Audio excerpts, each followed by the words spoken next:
everybody, welcome back to our YouTube channel. We are here at the real estate firm and we just want to have a conversation about the fears of 2020. Brian Buffini came up with bold predictions for this 2020 year, and we have extracted some of the fears that we hear a lot of people talking about, and we want to go over that, and hopefully by the end of this video you are fearless. So fear number one. Okay, fear number one, a recession is coming this year. Yes, I hear that a lot, especially with everything that is going on in the Middle East. People are fearful of it, and I don't blame them. We had a very difficult time on our last recession, especially in the housing market.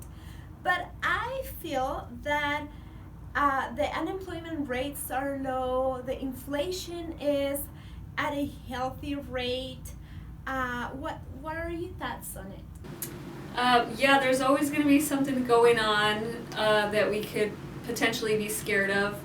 But if anything, I think that that's going to help interest rates come down a little bit, so you'll be able to afford more of a house, actually. And on that note, another fear that I hear people talk about is I won't be able to afford much of a home if prices keep on increasing. So we're seeing something very interesting here in the Las Cruces market, where the minimum wage is going up and the value of the homes are going up too. So how does that translate to the general population? Right, well, when you have wages go up and you have inflation that goes up, the home prices are naturally going to rise as well. But luckily, it all goes up kind of together. So it may seem like a much more expensive home, but in reality, it's still an affordable home. And interest rates, again, are really low right now. So yes, and another thing is that the monthly payment is what's important on a mortgage, right? It's not the value of a home, because looking at those high numbers, it can be very intimidating, but it's more going to be focused on the monthly payment. right. Okay, another fear. My family needs a larger home, but those properties are way beyond our budget. So in general, and I don't know if it has happened to you, that you walk into a home and you're like, oh my gosh, this is so big, how big is this? And it turns out it's not as big, but it's just the space utilization, the floor plan, the design. So if you focus more on those things and what's gonna work for your family, that's more important than the actual square footage. Okay, so another fear. My home won't sell if I put it on the market right now. Okay, so something really, really good that is happening right now in Las Cruces, for those of you that are thinking of selling your home, is that this is a Seller's market. So what does that mean?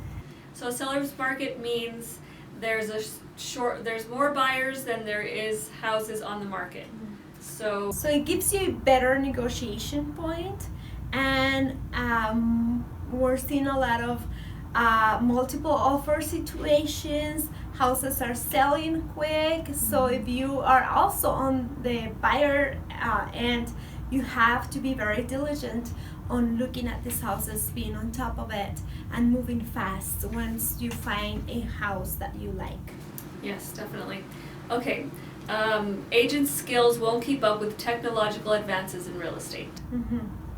We see that all the time because there's a lot of tech going on, but there's something that no technology can replace, and I think that's like the interactions face to face, Right. and really like keeping things together, right, in a transaction. On average, I think we are tracking the numbers, and we'll do another video on this. But on our website, we have the numbers, the real numbers. But on an average, I think it's like 1,000 or something, a crazy number like that, of interactions that your realtor does for you. I don't even know, Karina, how many times like we think this deal is dying. Oh my goodness. And we don't even tell the buyers because we don't want the buyers or the sellers to freak out, and we try to resolve it with the title companies, the lenders, the other realtors to make this work for our buyers and sellers. So that's something that no technology, no app is going to be able to replace. Definitely, and you want somebody with that experience and that expertise that you can come to and ease whatever fear that you may be having. And like you said, technology doesn't do that. So another fear that I see is there's a lot of iBuyers.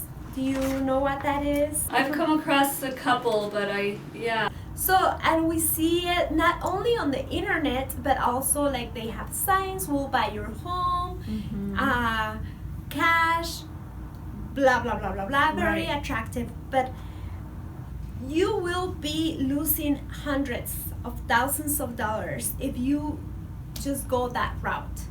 The best thing you can do is hire a real estate professional, do a market analysis on your home, list it at the right price, and get the most out of it.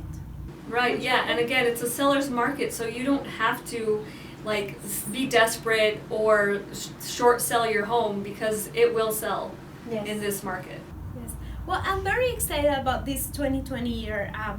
I think not only because we're starting a new decade, but I just feel that the consumers are a lot more confident that they were 10 years ago.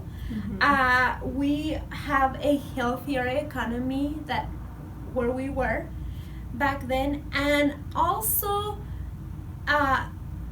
we're just seeing a healthy inflation. We're seeing a healthy appreciation on the home values, which it gives me confidence. Right. Yeah, because they're not skyrocketing. That would be a little bit alarming, right? Yes. It's just a normal increase and you want if you're buying a home, you want values to be going up, because then when you're ready to sell, your home value will be higher. You'll be on the positive, hopefully, rather than the negative. But if you guys have any other fears, share them with us, call us, let us know. We can keep on doing these videos just so we can explain more just the home buying process and give you more security on your next move. Thank you guys. Subscribe and like us. Bye bye.